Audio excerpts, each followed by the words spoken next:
and protonic, etc. All these are different energies. These are all non-existent at that state. These differences are not at all there. That state is called singularity. That is the beginning of the evolution. That singularity state, an explosion takes place, and slowly, multiplicity begins to appear. After the first second or second only, you can find these energies coming out like electrons, protons, etc. First second, there is nothing. Everything is absolutely so uniform. And they deal with not only seconds, a fraction of a second, thousandth of a second, what happened. Such studies they make today. That book on entropy, very interesting is to study. The whole book is called Entropy. How this universe was in a state of minimum entropy. Minimum entropy is maximum concentration. Maximum entropy is minimum concentration. Now the whole world is diffused energy now. What you see today, stars, sun, earth, everywhere diffused energy. That's called high, what you call entropy. But when the whole universe goes back to its original state, you have got the state of entropy of a particular type. No fully concentrated energy. That's called that state. Then explosion comes. Entropy begins. Entropy is an important principle in astrophysics today because of this. So we also say the same thing. Only our entropy is dealing with pure consciousness. Condensed consciousness. That word is coming here. Ghana. The word ghana is the word for condensed. Sanskrit word is coming. Ghana. Vijnana ghana. What is the state of Brahman? Vijnana ghana. Absolutely nothing but consciousness. No foreign element is there at all. That is called ghana. That Vijnana ghana state, when it expands, so many differences begin to appear. This item, that item, with a name, with a label, with a form. That's how the many come out of the one. But that one itself is of this nature. And when the creation was to begin, projection was to begin, what must have been thought? Simply said, I am one, let me be many. That is how creation is explained in Vedantic textbooks. So he says here that the whole of this knowledge contained in the Vedas, sacred books, as well as secular books, all of them, they are nothing but the breath of the infinite one. And therefore, everything is sacred. The Hindu concept is all knowledge is sacred. There is no such thing as secular knowledge and spiritual knowledge. All knowledge is sacred. Knowledge itself is something very sacred. In ordinary life, we make a distinction. This is sacred, that is secular. But actually, there is no distinction at all. That's why I often emphasize the point. The only goddess presiding over every type of knowledge is Saraswati. Saraswati is not merely presiding over spiritual knowledge, but also secular knowledge. Every knowledge is presided over by that one divine personality, Saraswati, Vani, etc. That is the greatest unification of knowledge we achieved in this country. Nowhere else that has come, not even the modern West, because still they make a distinction between scientific knowledge, which is secular, and if at all any other knowledge is there, there's something separate, nothing to do with this. But we have considered only knowledge is one. It may belong to different departments, but knowledge is one. And the presiding deity is one, Saraswati, divine. All knowledge is divine. That is the concept that is there. So, in the next verse, number 11, the text says here, to show the unity behind all this diversity. What all you see as diversity, it goes back to the one eventually. How? This is a verse which contains imagery, examples as it were. Sayatha sarvasam apam samudra ekayanam. First example. Wherever there is water in this world, the final state of the water is the ocean, as language. Sarvasam apam samudra ekayanam. Ekayanam. Everything in this world, every type of moisture, water, finally reaches the ocean. Similarly, sarvesham sparshanam tvagekayanam. Of all sparsha, sense of touch, the skin is the ekayanam. Everything comes there. Everything has to come there. So all these are examples taken. The one goal of all touch, Similarly, all odors, tongue of taste, eye of color, ear of sound, etc. These are all various details are given. One goal, all kinds of walking, organ of speech, Vedas. All these are only centered in that one. Similarly, the whole universe is centered in this one reality. So Shankaracharya comments upon this statement. I'm reading that particular passage. It is not only at the time of its origin and continuance that the universe, on account of its non-existence apart from pure intelligence, is Brahman. Not only in the origin as well as in continuance it is Brahman, but also it is so at the time of dissolution also. It goes back to Brahman. It came from there, lived in it, returns back to Brahman. Just as bubbles, foam, etc. are non-existent apart from water, so name, form and action, which are the effects of pure intelligence and dissolved in it, are non-existent apart from it.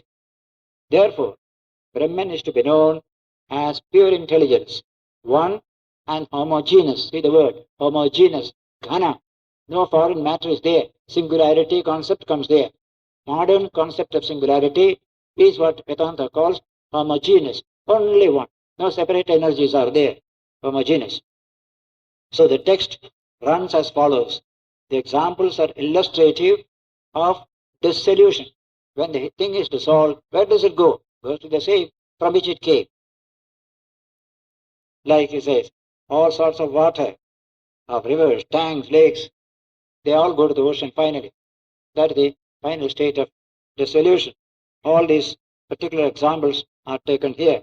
When through these successive steps, he says, the language that is used here by way of understanding.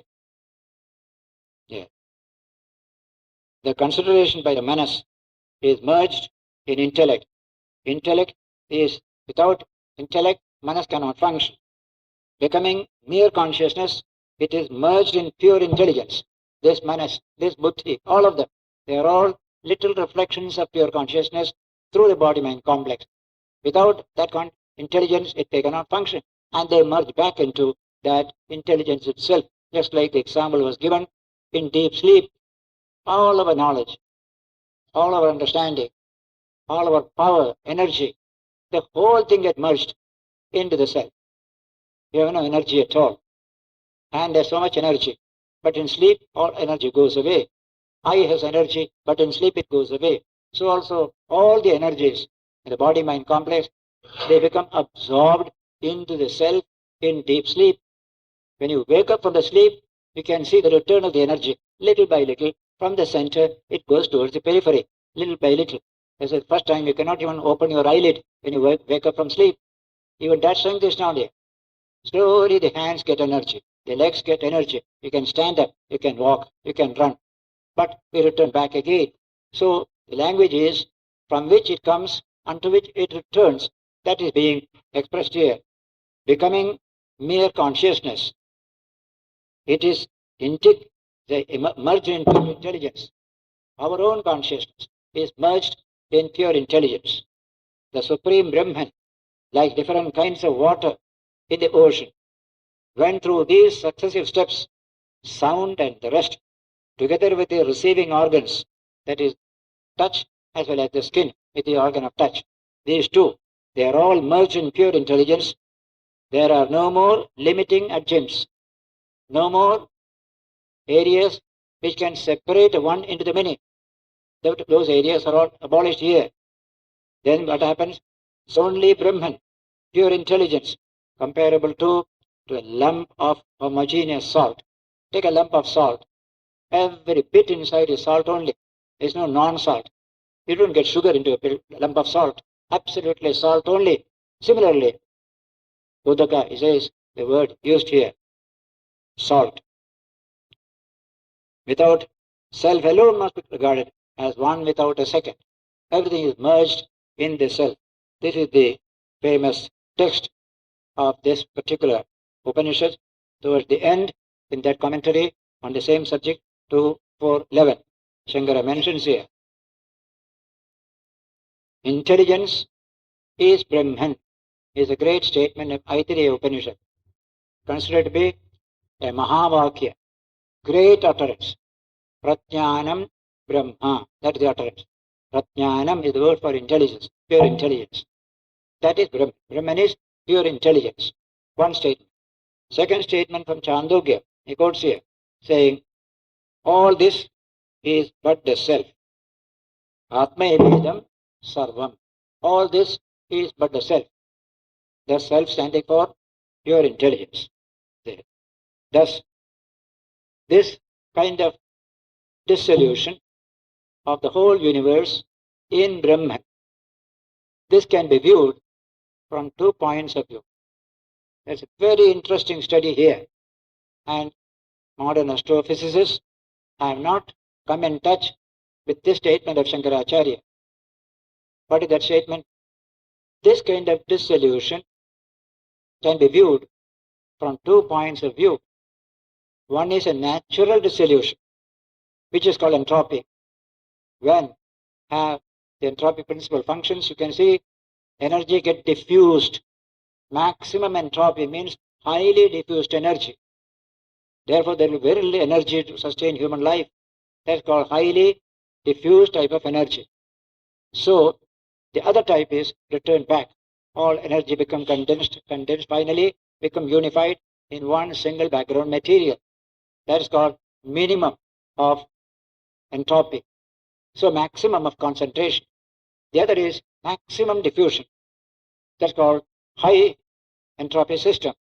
Now, in Vedanta, we have this concept of what you call entropy, minimum entropy, singularity state, in 2 senses. One, what astrophysics today, evolutionary theory today predict, that this world is slowly being wound up. Take the sun, for example. Sun is giving us all the energy to sustain life here.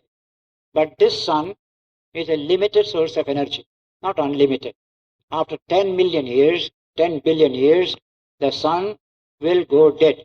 No energy left, because all the various hydrogen and other particles are there, burned out. Sun will become a dead star. There are already dead stars are there. Like that, when the whole universe will go to die, a death of the universe, as they call it, death of the sun. All these are discussed today in astrophysics. Now, what is the state of that? Called the final dissolution. Everything is sucked in, and the whole thing is finished. There is nothing left here. This so-called universe doesn't exist here. That's called, in our language, pralaya. We call it dissolution, pralaya. This is what Pauranikas believe. Shankara says here. The Pauranikas believe in a pralaya. That after millions and millions of years, the whole universe will be dissolved into its primary kind of condition. This is believed in by modern evolutionists, also by modern astrophysics. All of them believe. Puranikas, astrophysicists, evolutionists, they all believe in it. But Vedanta believes another type of dissolution.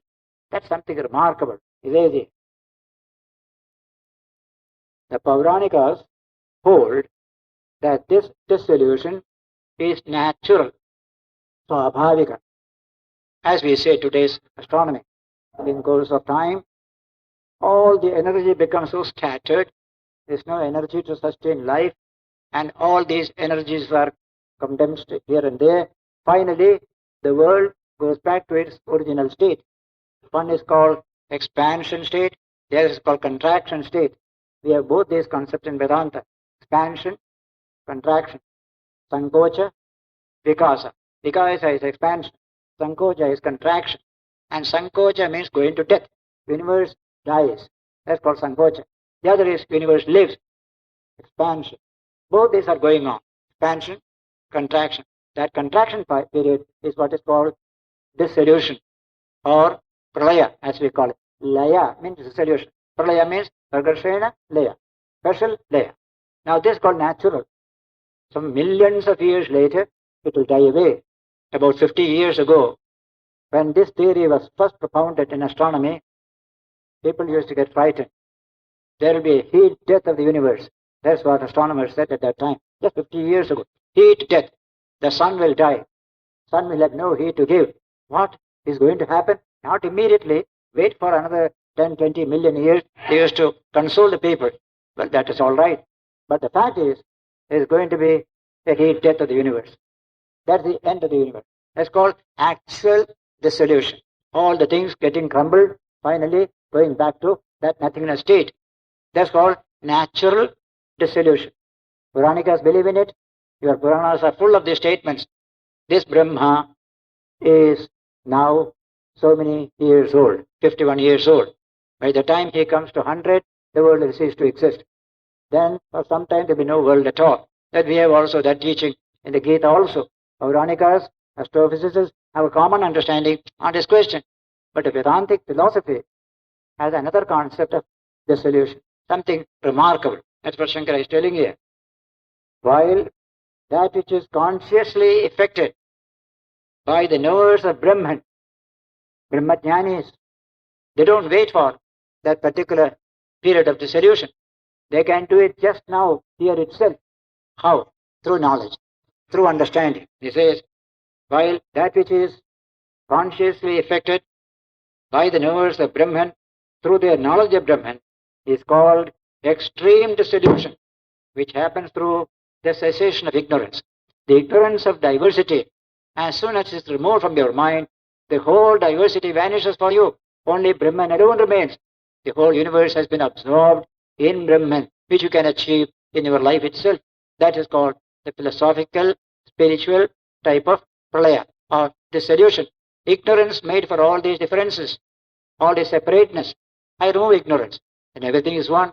There is no difference at all. In this way, Ramakrishna used to say, the magician and his magic. Look at the magic, you are deluded. Full of magic. But look at the magician, you are not deluded. So here also, Brahman and the world. Look at the world, you are deluded. But look at Brahman, realize the truth. That Brahman is your own true self. Then all this dissolution takes place here and now. No waiting for millions of years later. This is the Vedantic teaching. Today, more and more scientists will come in touch with this kind of literature. Actually, this book is sold very much in the West, especially in the wake of Maharshi Mahesh Yogi's teaching. He is spread Shankara's message in the West. And this book, people used to ask for. I have seen Chicago, Vedanta Society, people coming and taking Shankara's commentary on this. Now this is going on all over. When they come to realize, they will think, what profound thought it is. We may have a physical, what you call, dissolution. Take, for example, we begin as a baby. Our life has started from a dot. It started, then embryology slowly developed into a being, then we become children, grow up. Finally we say, there is an end of it, death. Death also is there. Physical death is there. Now that's called actual, natural life and death. But there is philosophy and spirituality coming to help us. You can have that death just now. What you expect then, you can have it just now. Remove ignorance. Death has come already. That's a profound message Vedanta gives to all humanity. That these differences, these are all unreal. Brahman alone is real.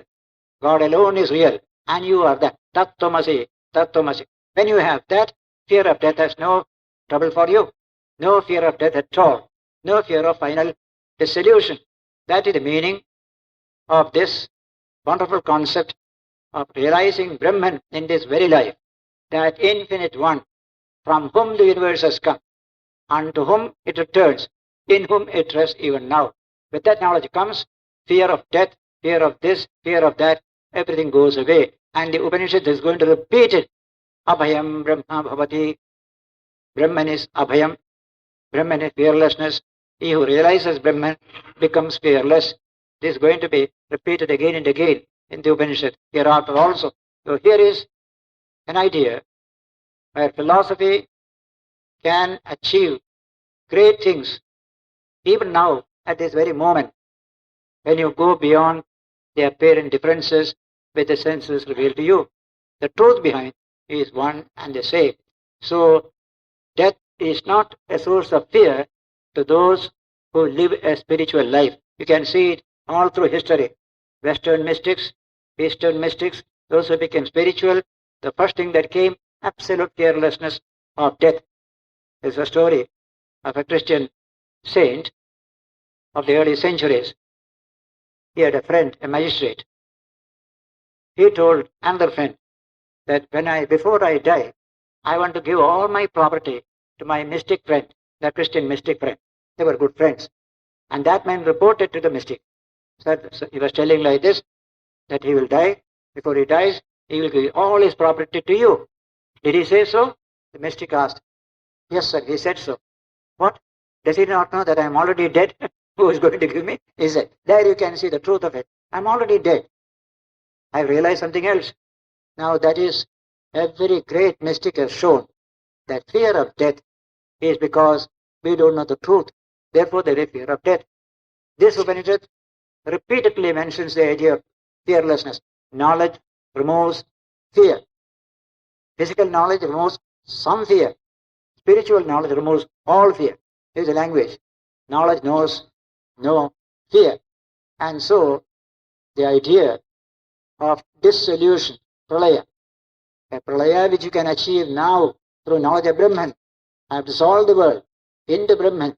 I see nothing but Brahman. Now that is why in the Shvetashvatara Upanishad there is a very great verse which says, after the sage realized this truth, he looked out. He found nothing but Brahman everywhere. Nothing but Brahman. No separate universe at all. Tvam stri, tvam pumanasi, tvam kumara utava kumari, tvam jirno dandena vanchasi, tvam jato bhavasi, vishyato mukha. What a wonderful statement. Tvam stri, thou art the woman. Tvam pumanasi, thou art the man. Thou art the youth. Thou art the young girl. Thou art the old man tottering on a stick. Thou art born in these various forms. That realization came to him. Ramakrishna also said, I see everybody as Narayana. Narayana popping up through your head, this way, that way. I see the same Atman everywhere. Now this is how this solution, which may take millions and millions of years, physically speaking, becomes now an accepted thing when knowledge comes into the picture. The knowledge of the one behind the many. This remark of Shankara is very remarkable, that the Pauranikas pralaya, different from Vedantic Jnani pralaya. We can do it now. Why do you wait all this time? So this unity is our true nature. This man who realizes it, what a high level he must be. What a Mount Everest vision it must be. That is the Advaitic vision of India. The Mount Everest vision. How did they build up this wonderful edifice of thought? Because they had tremendous love for truth. They didn't care for anything else. Name, fame, nothing. I must know the truth, nothing but the truth. So Max Muller said, we are amazed at the intrepidity and boldness of the great thinkers of Vedanta who built up such a powerful system of thought which is so soaring high like a spire of a Gothic cathedral, unafraid of storms and lightnings. It has come down to us with the same vigor as when it was constructed. How could they achieve it? Now comes the answer from Max Muller. They could achieve it because they had only one motive, truth.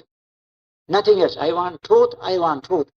And they pursued truth with a single-minded devotion without a public to please or critics to appease. This is language.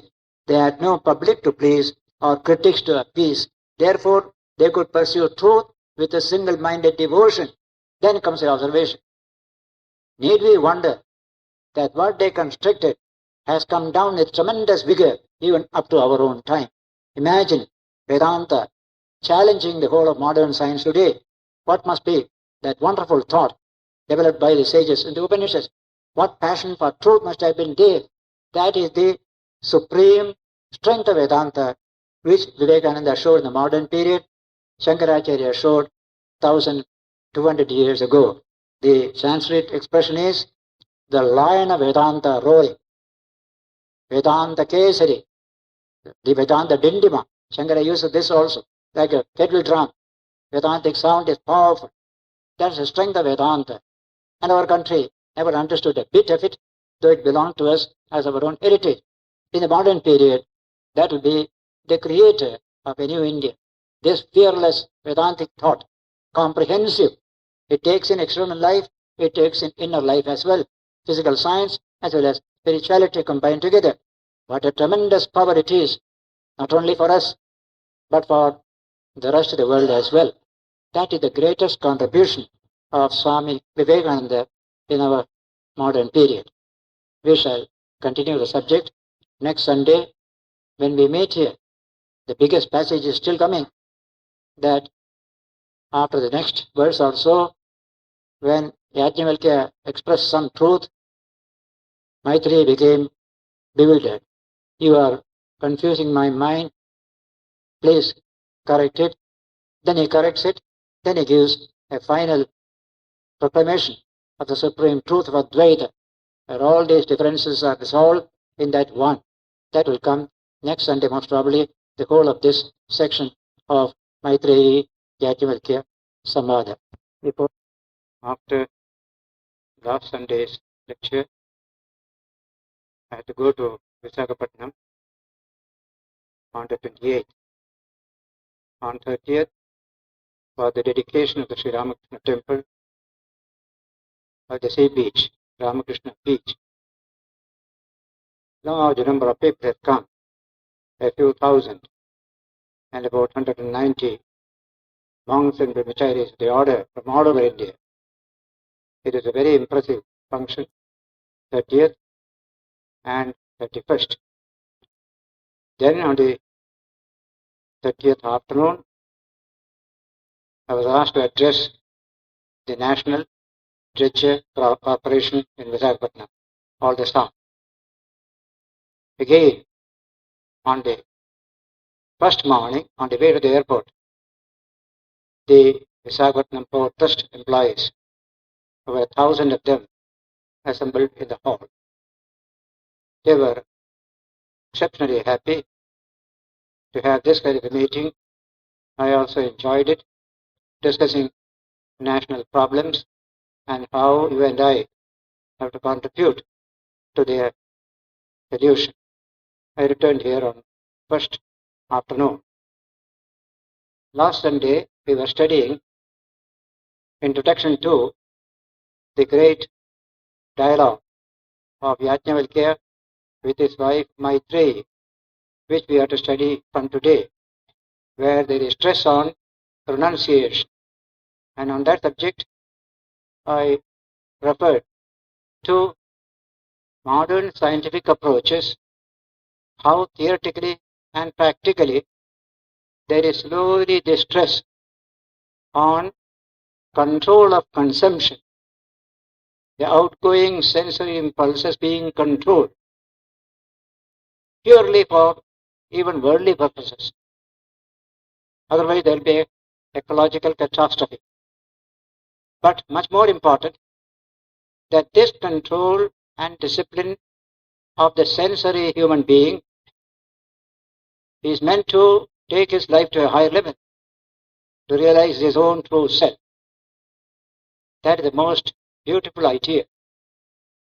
Quoting from Julian Huxley's book on evolution, the new synthesis, I referred to a sentence there, that the mammal within us must die before man within us can manifest. That is a wonderful idea of renunciation. The creatureliness within us must die. Then only our true dignity as the self, as the subject, not an object, will reveal to our vision. That is the meaning of renunciation. As expressed in the Upanishads, as I said last Sunday, it is a joyous experience because you give up something lower to achieve something higher. In all such experience, renunciation becomes a fact of joy. As I quoted the example of a child gladly giving up the toys to go to school and deal with books. That's called renunciation of a joyous type. Those who understand the subject will realize that renunciation as taught in Vedanta at the sensory level is not an end in itself. Because there is something higher than the senses, because something called the self, our own true nature, to know it, to realize it. Because of that, we are able to pronounce life at the sensory level to that extent.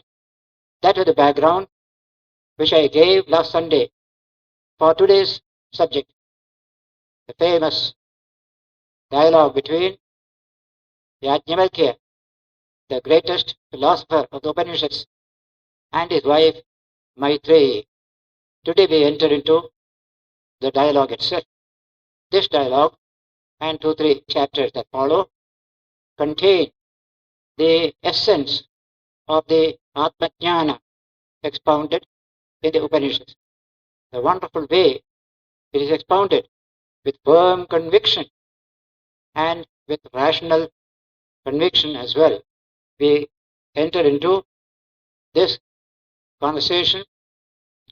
The Upanishads do not tell us anything about the people who are in conversation. Just mention them, that is all. They are not interested to project a human being, a person. They are interested to project truth about yourself, truth about all, truth about the world. That is their main intention. They are intensely impersonal in their approach. I said so, there is no question at all. What I said is true, you can check it for yourself. You ignore me for the time being. Nowhere in the world's religious literature will you find this approach. Only in this country, what we call the apaurushayatva of the high spiritual teaching, without any person behind. Just the truth. Any science is apaurushaya. Science of the Atman is apaurushaya. Because it is apaurushaya, therefore it is universal. One person's views cannot satisfy everybody. But what is truth will satisfy everybody, because everybody can check up, verify for oneself. Therefore, these names occur without any particular facts about their life. Sometimes small little inkling is given, just like he had a wife, he had another wife, and we discussed together. All these things will come here. So we begin this second book of the Brihadaranyaka Upanishad we are studying now, and the chapter is 4. Maitreyi hovacha Yajnavalkya Buddhyasanva are aham asmi asmat sthanat asmi. Aham asmat sthanat asmi hantate anaya katyayanya antam karvani iti. Maitreyi, my dear, said Yajnavalkya to his wife, I am going to renounce this life, householder's life. But before I do so, I want to settle affairs between you and my other wife, Katyayani, your relation with me. You have relation between yourself because of me. That I want to end up. Then you will all be free. That's a wonderful talk, beginning with, Katyayi, please come. I want to renounce this world. But before doing so, I want to settle our family affairs. And this family affairs arise because of your relationship with me, along with the other wife, Katyayani. That is the language. So please come, he says. Then, he had plenty of property, horses, cows, lands, probably all this. So I want to divide on this property between you two. And I renounce. I don't want all this. I am going off in the forest. That is the language of Yajnavalkya. Hearing this, how did the wife respond? Maitreyi. Says, Sahovaja Maitreyi. Maitreyi replied, says, Yannama iyam bhagoho sarva prithvi vittena purna syat kathantena amrutasyam iti. Neti neti hovacha Yajnavalkya yathaiva upakarnavatam jeevitam tathaivate jeevitam syat amrutatvasya nu tu nashasti vitteneti. That's the text. Amrutatvasya tu na ashasti vittena iti. Yajnavalkya said. Then Maitreyi said, first Maitreyi said, Sir, you want to give me your property, whatever belongs to me. And it is quite a vast property there. But if indeed the whole earth full of wealth will be mine, shall I be immortal through that? Shall I experience immortality through that? But I am seeking that. You are giving me something. Will it help me to achieve that? That language she uttered. Immediately, shaking his head, Yajnavalkya said, Neti neti hovacha. Never, never. Wealth cannot get you immortality. He's going to say that in clear, explicit language. Neti neti hovacha Yajnavalkya says how? Your life will be just like that of other people who have plenty of things, plenty of property, plenty of land, plenty of cars. We say, such life it will be, but there is no hope of immortality through wealth. Na amatatvasya asha asti vittena. Through vitta, you can't get immortality. You can have a decent life, comfortable life, like any other people. So you can choose. Yajnavalkya gave her that freedom. How did she respond? Immediately said, Saho vaja Maitreyi. Immediately Maitreyi said, Yenaham na amritasyam kim ham tena guryam. What can I do with that wealth through which I cannot achieve immortality? Yadeva Bhagavan Veda tadeva me pruhiti. Whatever you know about immortality, tell me that. I am interested in that, not in this wealth. So the wife said, very clearly Yajnavalkya said, Na asha asti. There is no hope at all of immortality through wealth. Wealth can give you what Ramakrishna called creature comforts. Pleasure, all these things, labor saving, all this can give you, not immortality. That is something very high. So that is the language. And so she responded, tell me that by which I shall achieve immortality. You seem to know it. Don't pass on the wealth to me. I am not concerned with that, she said. Now Yajnavalkya's response is wonderful. Sahovacha Yajnavalkya Priyavatare na Tati. You have been very dear to me, my dear. Priyam Bhashase. And you also speak what is pleasing to me now, is it? Yahi, come. Asva, sit down. Vyakhyāsyāmi te. I shall explain it to you. Vyajakshanasya tume nidithyasasveti. As I explain it, meditate on its meaning. That is a very picturesque presentation in a few words what happened 4,000 years ago.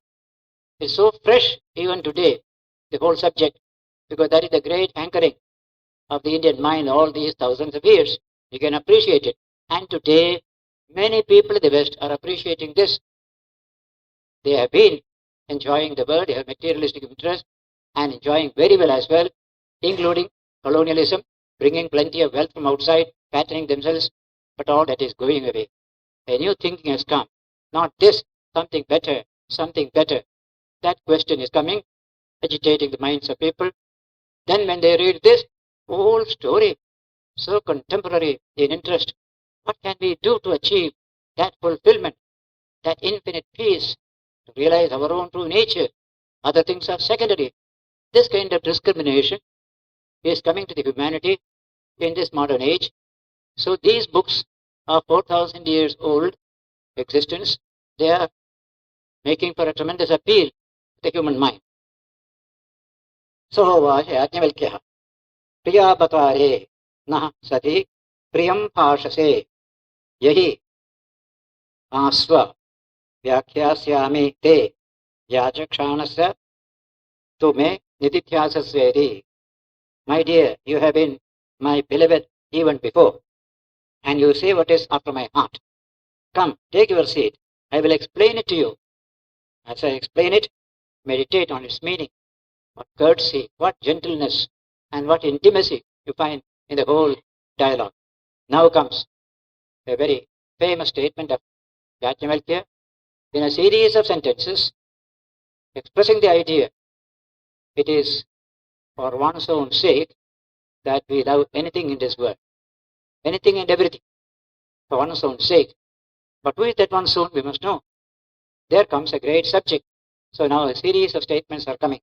Navai sahovaja Yajnavalkya replied, Nava are patyuk kamaya pati priyo bhavati, atmanastu kamaya pati priyo bhavati. My dear, it is not for the sake of the husband that the husband is dear, but for one's own sake. Similarly, wife is not dear for wife's sake, but for one's own sake. So, series of items are taken in the order of their importance to one's own life. You will find many of them are mentioned here. Nava are jayaya kamaya jaya priya bhavati. Jaya is the word for wife in Sanskrit. It is not for the sake of the wife that the wife is dear, for the only one's own sake. Similarly, atmanastu kamaya sarvam priyam bhavati. Nava are putranam kamaya putra priya bhavanti. Atmanastu kamaya putra priya bhavanti. That is putra, children, one's own sons. Similarly, vittasya kamaya priyam bhavati. It is not for the sake of wealth that the wealth is dear, but for one's own sake is the wealth dear. It has no objective value by itself. Then all these various items are taken. Brahmana kamaya, kshatrasya kamaya. All these are taken one by one. So in the translation it says there, it is not for the sake of the husband, my dear, that he is loved, but for one's own sake that he is loved. Then not for the sake of wife, not for the sake of sons, not for the sake of wealth, not for the sake of Brahmana, or sake of Kshatriya, or for the sake of the worlds, or for the sake of gods, for one's own sake that they are all loved. It is not for the sake of all beings, my dear, that they are loved, but for that one's own sake that they are loved. It's not for the sake of all, my dear, that all is loved, but for one's own sake that all is loved. This is the main statement. And towards the end, Yajnavalkya adds, yes, I spoke of one's own sake. Who is this one? Who is this self? Self-sake. Try to understand what it is. You have the object, you have the subject. We ignore the subject, we deal with the object. After some time, desire to know the subject comes up, and then the question comes, who is this I, towards which everything is centered? So he says here, Atmava are drashtavya. He says, last sentence uttered, Nava are sarvasya kamaya sarvam priyam bhavati. Atmanastu bhavanti. Bhavati. Atmanastu kamaya sarvam priyam bhavati. It is not for the sake of all, that all are loved, but for one's own sake. That's the last item. Having said this, then comes the wonderful statement. Atmava are drashtavya. This Atman, my dear, must be realized, must be experienced. Atmava are drashtavya. How? Shrotavyo, mantavyo, nididhyasatavya. Listen about it first. There is such a truth we sought after. We always use the word I. What is this I? We have to understand what it is. Therefore, first listen to it, about it, from the scriptures, the teacher. Then think about it, mantavyo, deep thought. Nididhyasatavyo, deep meditation on the subject. Then he said, Atmava are drashtavya, shrotavyo, mantavyo, nididhyasatavya. 3 steps are taken. Shravana, manana, nididhyasana. 3 steps. Then, Maitreyi, Atmanova are darshanena, shravanena, matya, vijnanena, idam sarvam viditam. That is the great conclusion. By hearing about the Atman, thinking about the Atman, and realizing the Atman, we realize everything in this world. Earlier he had told, everything is the Atman, Atmaidam Sarvam, he had told earlier. So this is the challenge, that this self is that knowing which you know everything. What is the nature of that self? Certainly it is not little ego that appears our waking state, disappears